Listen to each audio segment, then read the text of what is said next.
Everybody, welcome back to the show. I'm excited to have a special guest today, Lee Stephenson. He's a man of many talents. He is a leader, a pastor, a coach, a consultant, background in church leadership, but also runs his own performance and wellness company, Ignite Performance and Wellness. Uh, and so, Lee, welcome, man. It's great to have you. Hey, thanks, Jeremy. It's great to be here. Honored. Yeah, well, we've had some great conversations offline. We were already talking for a while about some leadership stuff. Today, I really wanted to talk about performance and helping people really get better in this area. I think, especially this time of year, we're recording right now in January 2025. Probably many people have already forgotten their New Year's resolution if they made one. I've learned recently that, that I guess people aren't making those as much as they used to. Maybe it's more uh, maybe we call it goals, whatever we call it. But it seems like by now we've given up, and I'm sure you can attest to. Obviously, a lot of those goals are around performance and wellness. So today, I just want to talk through that a little bit more and how you help people and how we can share some insights to help people not only set better goals in those areas, but actually stick to them and follow through. But first, maybe just tell us a little bit about your background. How did you get into performance and wellness? Where did that interest come from? I know you have an athletic background, but also obviously this church background. So just talk a little bit about how you came to be interested in this. Absolutely.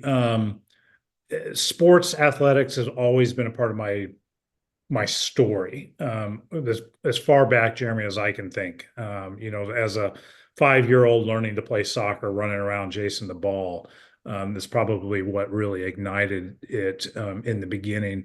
Over the years, I had the opportunity to compete collegiately in two different sports, and then competed even at a professional level for a few years in my 20s post college, specifically in the world of mountain biking, and which is not a normal area that a lot of people would tune into.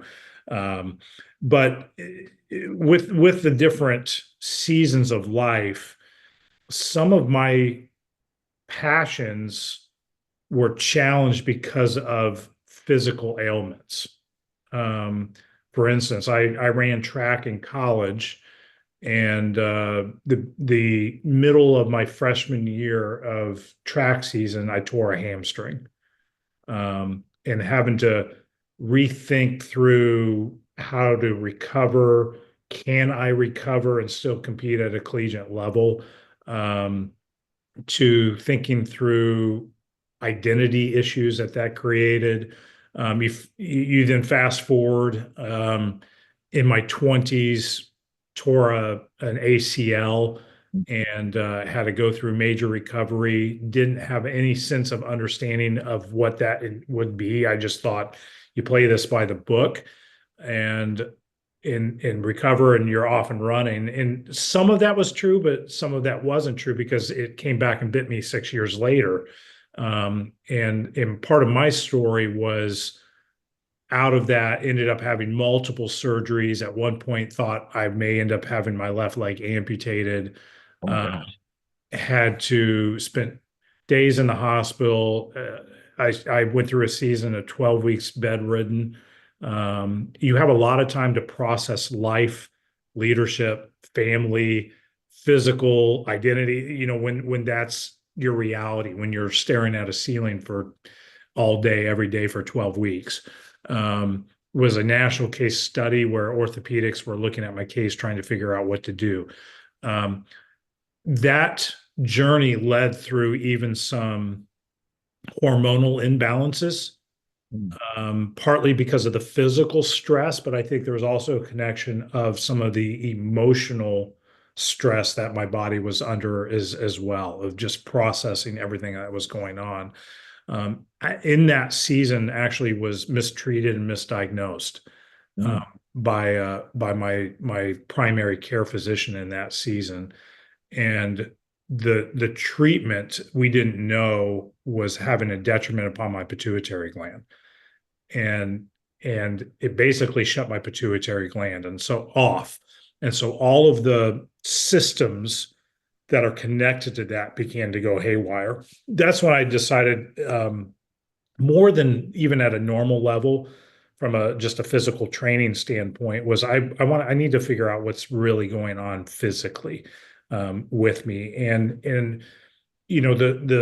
there's a holistic understanding of how God has honestly created the body, that there's a spiritual component, there's an emotional component, and then there's also the physical component.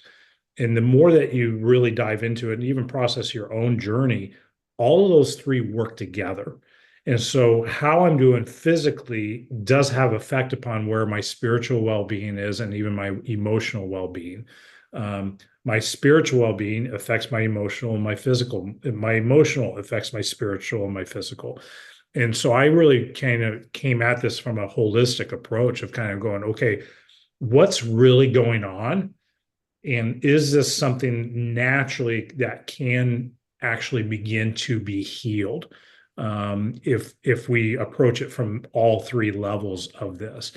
And through several trials and errors and hard work and discipline, I was able to reverse, that damage that was done to the pituitary gland. And a lot of it became out of, really going back into just some basic spiritual disciplines, but also approaching, okay, where am I at emotionally? How do I make sure that I'm keeping my emotional well-being centered? But then even from a pure physical standpoint, paying attention to nutrition, rest, exercise, all those really played a key role. And so part of it was birthed out of my own journey Yeah. of, this is what I've experienced, this is what I've learned. And I'm sure I'm not the only one out there that has gone through similar challenges or loss, and may not have some of the background that I have to understand how the body works. And so how do I get that information out there? How do I help people truly get well? And again, that in my approach is a holistic approach. It's not just well physically, though that's a component of it. I want them to be a whole person, so that they experience physical wellness, emotional wellness, and even spiritual wellness, in their journey. And so I went ahead and got the actual professional certifications to be able to speak to that. And so I'm a certified personal trainer and a certified nutrition coach, through the National Academy of Sports Medicine at this point. Wow, that's quite a journey. I didn't realize the extent to which some of the things you went through. So going back to some of those trials, and even where you described the severity of with your leg, was that from mountain biking, or is that Well, combination? the initial injury was, I had a guy fall into my leg when we were playing basketball. I was 27 Mm. years old, and I had all my weight on my left leg, and everything in the left leg just released. ACL, meniscus tear. I mean, it was a pretty severe injury at that point. I had it repaired, got back into racing, and managed to still race at a very high level, um, and thought I was good. And the crazy thing was, I decided to take my staff bowling to just kind of have a staff bonding moment, and I collapsed on the bowling alley. Wow. It felt like everything in my left leg exploded, and that's where the real journey began. Mm. So there was underlying issues continuing, and it just came to a head. Yeah, I mean, to summarize it quickly, it's theory, so nobody knows exactly what happened. Mm. Wow. When I've met with so many orthopedics. Yeah. I know things that I should not be able to talk to an orthopedic doctor about. Um, and as somebody that never went to med school, but the Yeah. theory is that the initial trauma was so severe that it deadened the blood flow into the interior part of the knee joint. Mm. So the bone was actually dying, because of lack of blood flow, into the joint, and they began to treat symptoms, not knowing what the actual Yeah. issue was. Yeah. Oh man. It almost makes me think of a few years ago, the NFL, the quarterback Alex Smith. I don't know if you Yes. where he had that severe leg injury, and then similar, like it got so bad they were like, we might have to cut your leg off. I mean, it went from, oh, he hurt his leg in a, you know, in a game to possibly losing his leg. It just, I guess it goes to show you there are things in the body you know, we don't fully understand, but you might just not be aware of things that are happening in there. Yes. Yes, absolutely. I mean, God put it together perfectly the way it was supposed to be. Yeah. It's just remarkable there's the intricacies, but it obviously fueled this passion in you to get to where even you are today in this journey. I mean, when you look back, that's been what, something that's evolved over what, 20 years or so of you journeying through this process of, Yeah, yeah, very, very close when you think from the beginning to where we're at today. yeah. Absolutely. In the mountain biking, I wanted to go back to that just for a minute because that's interesting. I never even thought of that being a professional sport. You did that for, it sounds like, into your late 20s. Yeah, I mean, even into my early 30s. Oh, So okay. when So you were able to continue on past, because you said, what was that, Yeah, I 20? got back after the ACL surgery and competed. Okay. It was yeah, I would have been almost 34 years old when everything broke loose and ended up having multiple surgeries. And that's where, I ended up was told, yeah, you're not going to bike again, and went home Yeah. and sold my bikes. And Uh, I was able to get back to riding, but not compete at the level I was competing before. what's something about mountain biking that people like me who know nothing about mountain biking that we may not know? Like, just give us a little insight into that world of what it takes to Yeah. be great at mountain biking. One of the things I always tell beginners is trust your bike. Your bike is made to actually go through the things that you're going to ride through and ride over. The challenge that most people have, and I think this is a great metaphor for life, is you look at the rock that is right in front of your wheel, and that begins to worry you. In the moment that you focus on that rock, where's your tire going to go? Your wheel and the bike are going to go right towards what you're looking at. You're going to hit Hmm. that rock and it's going to cause a problem. Um, the biggest challenge for new mountain bikers to learn is to focus on what is way up in front. Trust your bike to get over what is right in front of you. You need to be picking out the path of what's up in front of you in that rock. And that is the key to learning the sport of mountain biking, that most people never actually understand. And so you want to keep your head up, your eyes up on the trail. Don't focus on the rocks that are right beneath your tire. Interesting.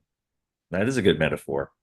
It really is, because there's so many Yeah. times in our own lives Yeah. we're focused on that thing and we lose sight of the future, and we're so scared and so overcome by fear of that thing that's sitting right in front of us. And what do we end up doing? We end up falling into that trap. Yeah, for sure. Well, that's awesome. Thanks for sharing that. Yeah. Um, well, let's fast forward a little bit. Sure. So again, you coach people, you help through performance wellness, holistic coaching, this holistic approach. Just a kind of a general question to set the stage on when we think of goals. And again, going back to like those New Year's resolutions, everybody's like, hey, I want to get, in shape this year. I'm gonna go to the gym. I'm gonna eat right. I'm gonna I'm gonna wake up early. All these things, right? These great intentions. Well, right now in Florida, we were just talking, it's like, I don't even know what it is. It probably is in the 30s with the wind chill. I mean, Too it's cold. Let's too just celebrate. cold. Yeah, it's So, freezing. So, Florida. someone like me, it's like I wake up and go, oh yeah, I think I'll stay in the warmth today. Where I've noticed lately, will post and you're out there, you're you're you're doing your I think you're doing like is it a 5K? 5K every day for the first 30 days of the month. And is that a run? It can be a run, it could be a walk, Okay, it could but be a every swim, day. but every Okay. day. So there you go. You've set this goal and you are sticking to that goal no matter what the circumstances are, right? We all have great intentions until circumstances come, until we don't feel like it. How what do you see as being some of the greatest challenges for people to stick to those goals? Like when you coach someone, why are we, I say people, but it's all of us. Why is it hard for us to stick to our goals, especially in the area of fitness nutrition? Yeah, I think it comes to almost just life goals as well. You're familiar, any leaders familiar with the SMART goal Yep. perspective? Right. That goals need to be specific, that they need to be measurable, they need to be achievable, they need to be relevant, and they need to be time bound. Um, Hmm. I think that is a great framework, even from a physical wellness standpoint. If you're setting for yourself a key, hey, this is where I want to be physically in my wellness journey, I do think you need to look at it from that matrix. Is this a SMART goal? Is it specific enough? Sometimes goals are too general. Yeah. I just want to be in better shape. Well, what does that mean? What does that Mm. in what better shape means for you, Jeremy, may mean something completely different in my world as well. And so it needs to be attuned to who that person is in this season of their life. Better shape now at my age is completely different than what it was when I was 25. And so there has to be a realistic component of that. Yeah. I think sometimes as well, like they're not measurable. Like when I set starting January 5K every day for 30 days, that's Yeah. measurable. I know whether or not I got 5K in or not. Yeah. I have an Apple Watch that tracks my steps and my distance. And so I know exactly to the tenth of a mile, did I get it or not? Yeah. And so it's measurable. If it's not measurable, it's not manageable. And so, ideas of that are, um, it could be, I'm going to count my calories. I'm going to track my sleep. I'm going to track my hydration. Like those are all very measurable, very specific things that can be brought into anybody's wellness journey at any point of the process. Achievable. Sometimes we set goals that are so far out there, they go, that's not realistic. So like a 5K every day, that's doable. That yes, it pushes you. There's days like the weather right now, but most people can walk a 5K within an hour. Yeah. So you're like, okay, I'm asking you to give 1 hour a day to join me on that journey. Um, that's completely achievable. Now to sit there and go, I'm going to do 10 miles every day for 30 days. Yeah. For most people, that's just not even achievable. And so you may have 2 days where you nail it, and then it's like, and it's very easy to create excuses Yes. when it's not a realistic, achievable goal, if that makes sense. And then you give up, right? You give up. Yeah.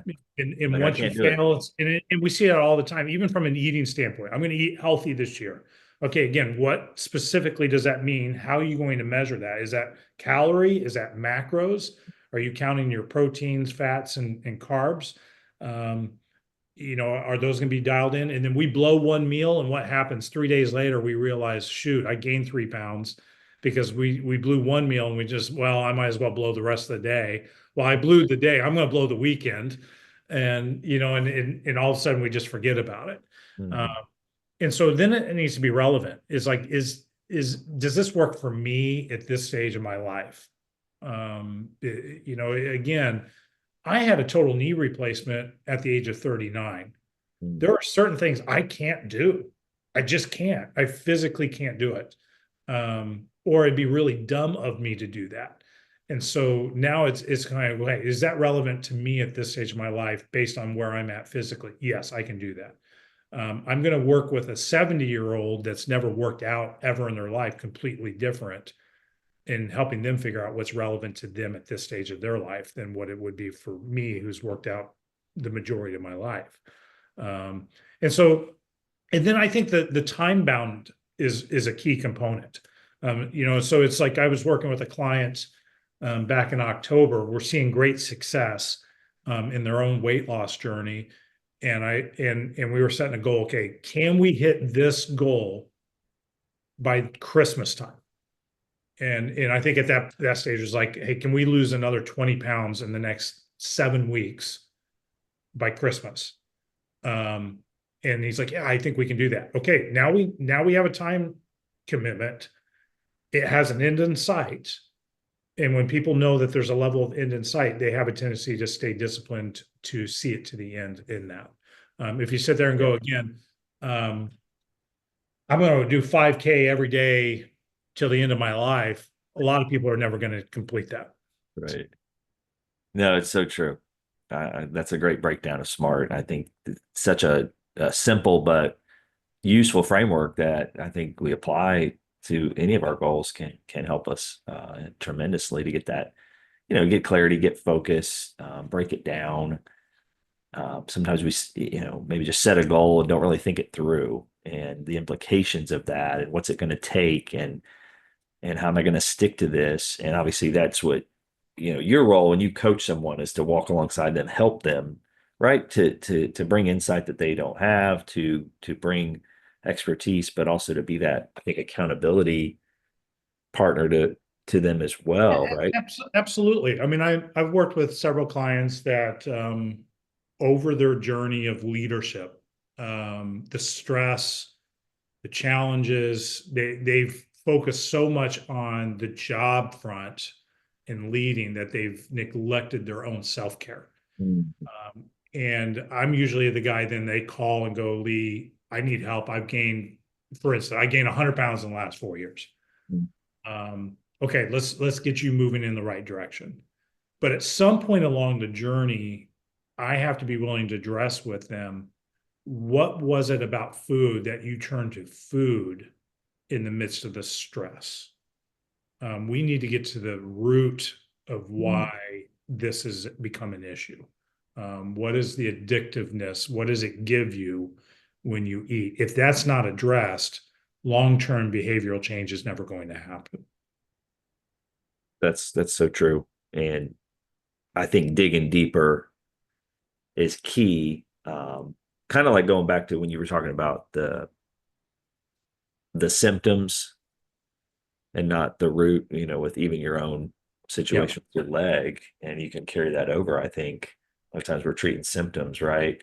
Um, I was reading last night actually in a book, and it was talking about uh, how you can't change someone. Sometimes it could be a relationship, it could be a coaching situation where you see someone with certain behaviors that are not healthy. And let's just use this case. Maybe it's the fitness, it's the nutrition, their lack thereof, right? Where they have behaviors that are not helpful, and they're not leading them down the path they need to go to get better. And you're kind of like want to shake them, right? Like you're not changing it. We can't change them, but and we can't even really motivate them, right? Like that's internal, it's intrinsic, but we can do things, I think, to help. And maybe you can, give some insight on this as a coach. Like how do you help, I guess, create maybe I had a professor in college, he would say this all the time. He always had his different sayings, but he would say, I can't motivate you, but I can create a motivating environment. Like he was talking about this idea of Yeah. creating the environment that helps. So I'm just curious, like how do you approach that when uh, maybe someone's not making the changes they need to, but you can't force them to do it? Like what do you say? What do you do to help them? Yeah, I think a lot of it is in the questions that you ask. Okay. It's learning to ask good questions. There's kind of from a psychological and even a sociological spectrum, there are five key phases to behavioral change. Yeah. So my goal when I'm working with a client is to figure out and assess where are they actually at Hmm. in that matrix of behavioral change. So to kind of give you those 5 steps of behavioral change, just so you have an awareness Okay. of what I'm talking about. Number one is pre-contemplation. The client hasn't thought about this at all. So they've just they don't know they need to change. They're not even thinking about change. And that's the reality for a lot of people. I don't want to change. I know it's hard. I'm not even thinking about it. The second is they're now contemplating it. Like they're considering, yeah, I'm evaluating the pros and cons. I know I probably need to make some change. And sometimes, and a lot of times, honestly, that comes from a doctor's conversation. Yeah. Um, you're pre-diabetic. Your blood pressure's too high. Um, you've gained 30 pounds, whatever it may be. Hmm. Cholesterol's too high. There's all kinds of moments along the journey for people that kind of begin to, okay, maybe I do need to take this serious. Maybe I need to change. Oftentimes they don't know what that is. They just know, yeah, I probably need to change something. The third is preparation. They've actually now decided I'm going to change. So let's make a plan. So this is the planning phase of the behavioral change process. And this is usually when somebody like in my position would be contacted going, I need help. I'm ready to make a plan. Um, Sometimes it's still early. So it may be in the contemplation. They're weighing the pros and cons. Oh, I didn't know it was going to cost me money, for instance. And so they're processing that. Then it's action. The client is actually actively working to change their behavior. I can't do that. You're exactly right. I can't do it for them. My job is to educate, is to equip, is to create layers of accountability, recognizing, okay, you slipped, you've gone from action, now you're back to contemplation. What happened here? And I may not use those terms with them, but that's what's going through my Yeah. mind. Yeah. Okay, how do I get them back to action plan? So it's asking the right questions at the right time, making sure that they feel well equipped to do what they need to do.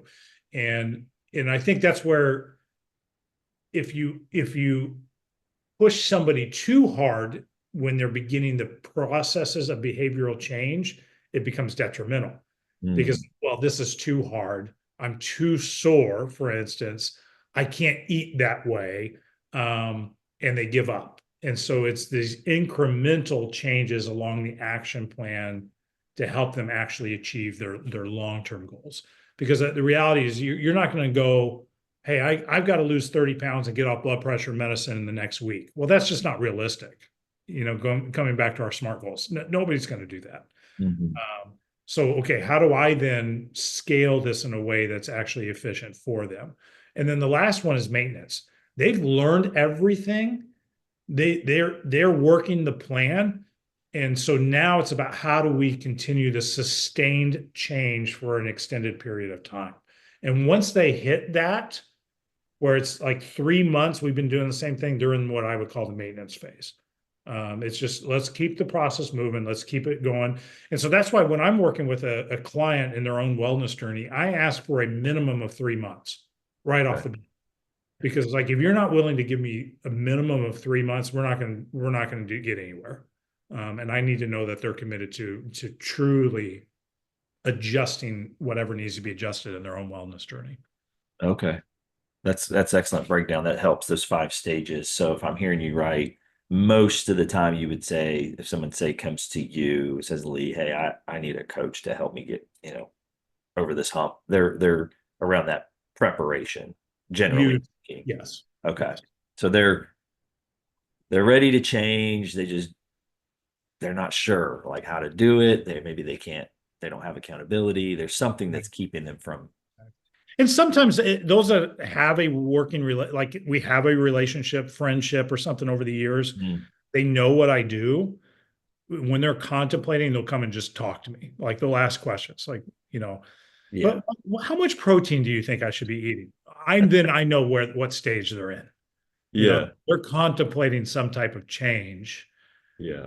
I can then ask very pointed questions. Well, tell me why are you asking that? And Right. and Yeah. and help them hopefully accelerate that journey for them. Yeah. Can you maybe briefly just share anecdotally, maybe a success story? Somebody, just to kind of conceptualize this process of moving from here to there with someone you've worked with that Yeah, fitness yeah, goal. absolutely. I've got several that I've been working with even over the recent time period. I have one guy that called me. He's gone through some pretty major health challenges. He's in his upper 40s, leader, and he's gone through, he was young when he had a hip replacement, had to have a second hip replacement because it actually got infected. Um, and that challenged everything for him. So physically, he was going through a really difficult time, which I understand the pain, the trauma that it creates on your body. Um, he just kind of gave up in his own fitness journey in that period. He's like, it's just too hard. Um, Probably wrestling with the level of depression in that season because I don't know how you could go through that and not, you know, personally experience that. He finally just reached out and said, the things I've done in the past aren't working anymore. I just need help. And one of the questions I always ask as I'm working with a client, talk to me a little bit about how you approach things like this. Some people are like, I'm all in and I will give everything and I want as quickly see results as I possibly can. And then there's others that are kind of like, yeah, I just want to slow plod through this. I'm going to do it in a way still that's healthy.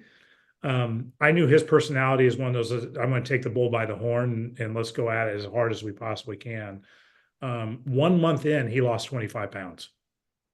Oh, And gosh. he called me back and said, Lee, I haven't felt this good in a long time. Um, like I'm sleeping better. My energy is through the roof. Like I just feel good. Not only that, and he's got more that still lose. But he's now, we began him now. He's after 1 month in, he's actually now beginning to do more of a fitness program. Mm, So we addressed mm, some things even at the cellular level. I put him on a very strict diet for the first 30 days to try to bring wholeness to his at a cellular level of what's going on in his body. And now that again, he lost 25 pounds, and it's like Lee, it has been a long time since I felt this good. wow. That's gratifying. It really is. I'm working with a high school athlete right now that is, trying out for the varsity team, and she's working with a coach, and the coach said, I got her as far as I can, but she needs to increase strength and speed in these areas before I can take her to the next level. And the parents contact me and say, hey, would you be willing to work Mm, with her? I've worked with her now about 6 months, and she showed up to practice, and the coach called the parents up and said, I don't know what you've done, but she's dropped a credible amount of time in her running from home to first just in the last 6 months. And so that's fun to see, even from a yeah. practical standpoint, a student It's athlete see very tangible results like that. yeah. Oh, Um, that's awesome. Yeah, it's again gratifying for you and obviously for them. I'm curious though, and obviously on this podcast is talking about the idea of results. It's like how do we get to that place of seeing the effort pay off? What about someone that's not seeing results as fast as they'd like? How do you when you know you're doing the right things and just sometimes they're not coming as quickly. Like, how do you keep them going and stay that course? Because it can be discouraging, right? Like, I'm not losing the weight. I'm not seeing the gains. Usually there's small tweaks of things that they're doing in their diet or in their workout plan that they're not actually tracking accurately. Mm, The science is science. Uh, hmm. so to boil it down, let's talk from a weight loss standpoint. Um, it's calories in versus calories out. I mean that is reality. Yeah. Thermodynamics. Energy has to go somewhere. So Yeah. if you're not burning the energy, your body is going to store it for later. Um, and so there's small little things that people don't realize that could completely wreck their diet. It's oh I put that sauce on my meal. I used that. I dipped. I had a snack. I grabbed a handful of this, and they don't count it. And I'm like, I've got you on a very strict Mm, macro diet for a reason. I need you hitting the macros to see optimal results. And so if you're some days you're not eating enough, other days you're not tracking things, and I think you're actually eating more than what you're telling me you're eating, that's going to wreck the nutrition side of what we're working on. So I begin to ask questions of kind of go, okay, let's talk me through this. Um, some of my clients, they'll have a really hard time tracking their nutrition. So if that's part of our plan, I have them log everything they eat. So from the moment they wake up to the moment they go to bed, and I can track it. And I working with their macros. Um, I'll try to figure out other ways around it. It's like, okay, we're for some reason we're 3 days of not tracking. I want you to just take a picture of everything you're eating for the next 3 days and Mm. just send me the picture.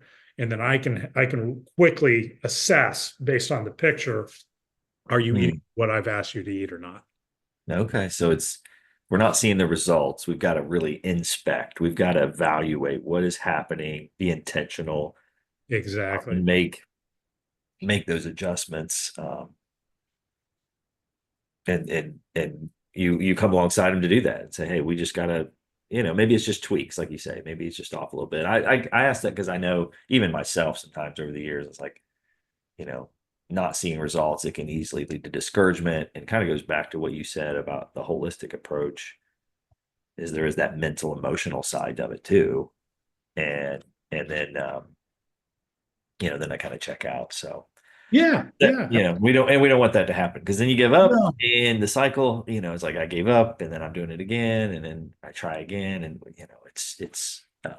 it's not healthy for any of us. So, but I know we are unfortunately up against time. We're gonna have to do a part two sometimes, because we can really Love it. unpack this. But maybe as we just wrap it up with what are some of those small steps someone could take to, even today, to say, hey, I want to change fitness, health, wellness in my life, but steps that are in the right direction, but don't feel overwhelming, because Yeah. sometimes you just have to start small.